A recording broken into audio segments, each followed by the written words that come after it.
What if I told you studying can feel as addictive as scrolling Instagram? Sounds fake, right? But stay with me. This might change how you study forever. Part 1. The problem. The reason you hate studying isn't because you're lazy. It's because your brain is addicted to easy dopamine, reels, YouTube, games, instant reward. But studying? Slow reward. So your brain chooses what's easier. Part 2. Shift the system. If you want to get addicted to studying, you don't need more motivation. You need to hack your brain. Here's how. Method 1. Start small. Don't say, I'll study for 3 hours. That's why you quit. Say, I'll study for just 10 minutes. That's it. Once you start, your brain stops resisting. And most of the time, you'll keep going. Method 2. Make it a game. Turn studying into a challenge. Set a timer. Race against it. Track your progress.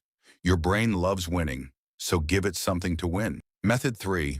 Reward yourself. After studying, give yourself a reward. Watch something. Eat something you like.